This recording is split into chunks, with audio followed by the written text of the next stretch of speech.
Oiê, tudo bem com vocês?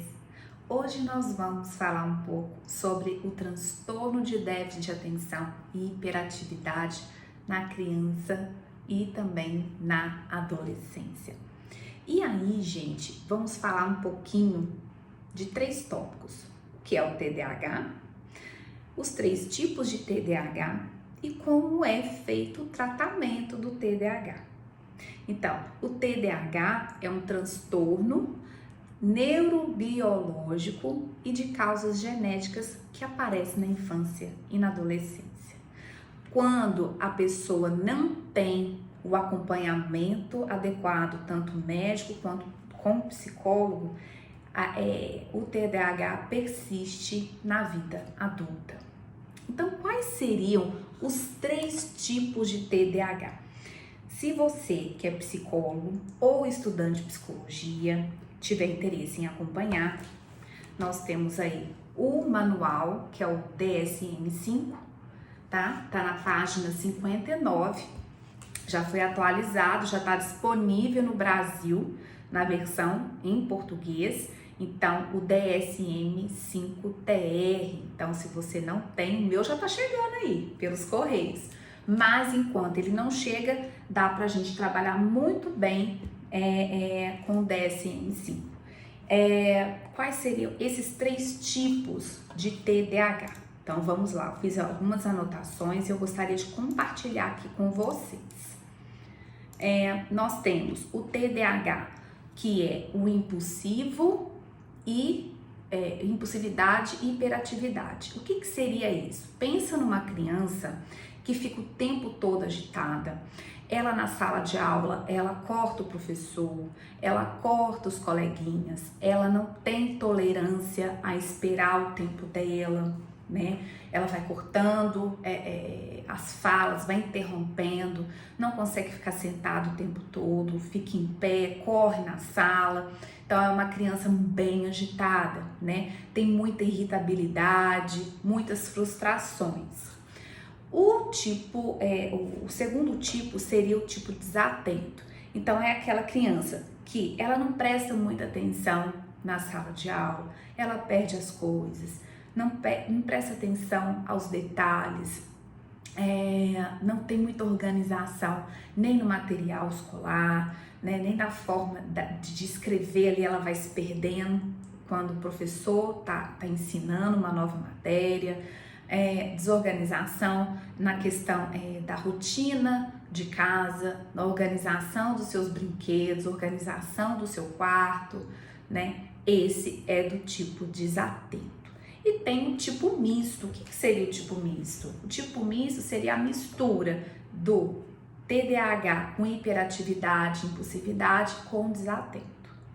E quais são os critérios do diagnóstico, né? Os critérios que fala aqui no DSM é o seguinte: os sintomas, né, tem que ser de 6 ou mais dos seguintes sintomas que eu falei aqui com vocês, por pelo menos 6 meses em um grau que é inconsistente com o nível do desenvolvimento e tem um impacto negativo. Então, assim, olha só, diretamente nas atividades sociais e acadêmicas, isso que eu acabei de colocar aqui.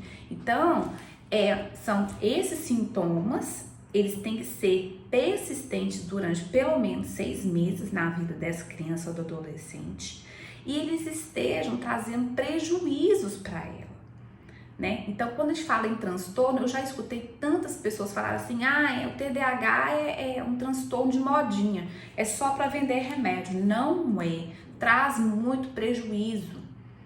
E como que é importante a gente ter um diagnóstico mais cedo para essa criança e para esse adolescente ter mais qualidade de vida.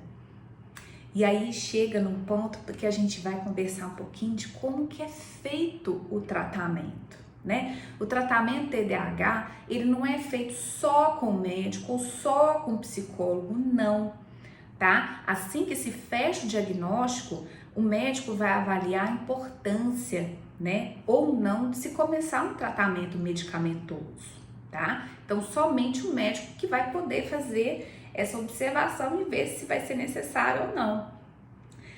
O psicólogo, ele vai ser muito necessário para dar orientação aos pais, para os professores. Olha como é que o psicólogo ele faz várias pontes, né? Para orientação em como lidar, em como trabalhar com aquela criança, né? Não adianta só dar o remédio, mas não ter uma técnica. O remédio ele vai ajudar em certa parte na impulsividade, na desatenção, mas e aí? Onde entram as técnicas para essa criança começar a treinar melhor as suas habilidades de comunicação, melhor as suas habilidades sociais, né? De uma forma mais assertiva, trazendo mais qualidade de vida e menos prejuízo, principalmente social, né? Então, quando eu falo que é multimodal, então entra o tratamento médico, o tratamento com psicólogo e principalmente, gente, que seja da terapia cognitiva comportamental. Por que isso, Paulo? Porque é o que tem trazido mais evidência científica, tá? Tem dado muitos resultados positivos. Isso é muito bom. A gente vê um retorno, vê uma resposta frente ao tratamento, né? Ainda mais quando você coloca técnicas e vai trabalhando com a pessoa que tem TDAH e ela começa a ter retornos melhores, fazer mais amizades, prestar mais atenção, né? Aprender, ter um desenvolvimento escolar, isso é muito importante, né? Então não é brincadeira, não é modinha. A gente tem que realmente abraçar uma causa e não cruzar os braços e achar que é isso mesmo. Não. Tem tratamento? Tem. Tem como ter qualidade de vida? Tem. Então, é procurar os profissionais adequados. E foi um vídeo curtinho, mas eu espero que tenha tirado muitas dúvidas. Muitas pessoas ficam na dúvida em qual profissional, como começar, né? Então, se você, né, profissional, que às vezes tem dificuldade, não sabe muito bem o que está acontecendo com aquele paciente, que não tem um retorno, né? Às vezes ele está passando por esse transtorno, pelo TDAH. Então é importante ver esse diagnóstico, né? Ver uma equipe profissional, né? Procurar os professores, conversar com os pais, até a gente ver qual que é o diagnóstico, se realmente é o TDAH. E para os pais ou para as pessoas leigas, né, nunca deixem de buscar novos conhecimentos, né, às vezes taxa a criança de muitos nomes, né, e às vezes ela precisa de uma ajuda profissional. Então, eu deixo aqui esse pequeno vídeo, espero ter ajudado de alguma forma. Um grande abraço para todos vocês.